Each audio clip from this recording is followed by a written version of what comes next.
लोकसभा निवडणुकीतील जागा वाटपाचा अंतिम फॉर्म्युला ठरला असल्याचे बोलले जाते। आता केवळ त्याच्यावरच शिक्कामोर्तब होणे बाकी असल्याचे आघाडीतील नेत्यांनी स्पष्ट केले आहे। प्रकाश आंबेडकर आणि वंचित बहुजन आघाडीला सामावून घेण्यासाठी आघाडीतील सर्वच पक्षांनी 2 पावले मागे येण्याचे आवाहन करण्यात आले आहे। तथापि अंतिम निर्णय दिल्लीतूनच होईल असे सूत्रांनी सांगितले। दुसरीकडे महायुतीचे जागा वाटपही अंतिम टप्प्यात आले असल्याचे समजते। त्यानुसार भाजप 26 तर शिंदे गट आणि अजित पवार गट 22 जागा लढवणार असल्याची माहिती समोर येत आहे। एका वृत्तपत्राला दिलेल्या मुलाखतीत फडणवीसांनी ही माहिती दिल्याचे सांगितले जात आहे। असे झाले तर नगरच्या दोन्ही जागांवर कसे असेल जागा वाटप याबाबतचा हा स्पेशल रिपोर्ट। नमस्कार, मी गायत्री आणि आपण पाहत आहात नगरी पंच। नगरी राजकारणाचं निर्भीड आणि सडेतोड विश्लेषण। तुम्हाला 2014 ची निवडणूक आठवते का? त्यावेळी शिवसेना भाजपची युती होती। जागा वाटपात उद्धव ठाकरे एकही पाऊल मागे घेण्यास तयार नव्हते। अखेर ताणाताणी झाली आणि फॉर्म भरण्यास 4 दिवस शिल्लक असताना युती तुटली।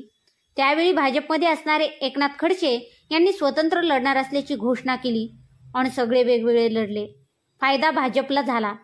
आता ही महायुती व महाआघाडीत जागा वाटपावरून मतभेद दिसत आहेत। वंचितला इंडिया आघाडीत घ्यावे की घेऊ नये इथपासून सुरू झालेला वाद आता घ्यावे या अंतिम टप्प्यापर्यंत आलाय। या आठवड्यात कुणाला किती जागा मिळतात व कोणत्या जागा मिळतात हे कळेलच। दिल्लीत झालेल्या आघाडीच्या नेत्यांच्या बैठकीत ठरलेल्या फॉर्म्युल्यानुसार उद्धव ठाकरे यांच्या शिवसेनेला 18 ते 19 जागा, काँग्रेसला 13, राष्ट्रवादी काँग्रेसला 10, वंचित आघाडीला 2, स्वाभिमानी शेतकरी संघटनेला 2 तर बहुजन विकास आघाडीला 1 जागा देण्यावर एकमत झाल्याचे समजते। उरलेल्या 2-3 जागांवर वाद सुरूच आहे। वंचितला ज्या 2 जागा देण्याचे ठरले त्यात अकोला व शिर्डीचा समावेश आहे।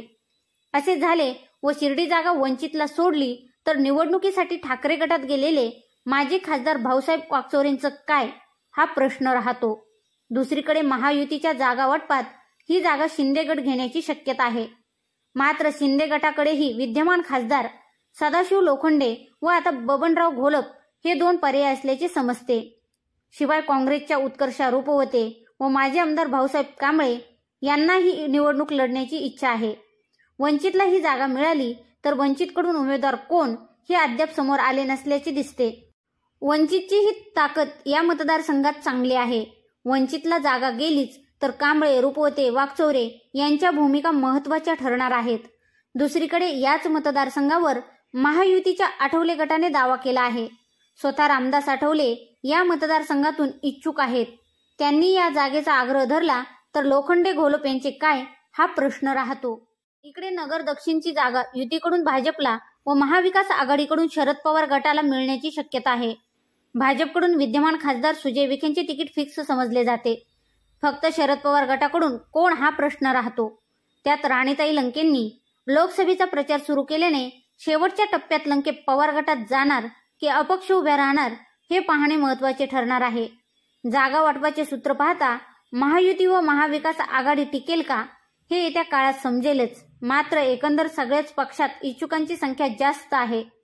जागा वाटपानंतर पक्ष बदलणाऱ्याची किंवा अपक्ष उभे राहणाऱ्याची संख्याही वाढणार आहे। तुम्हाला आजचा विषय कसा वाटला हे आम्हाला कमेंट करून नक्की कळवा। तसेच व्हिडिओ आवडला असेल तर लाईक करून शेअर करायला विसरू नका।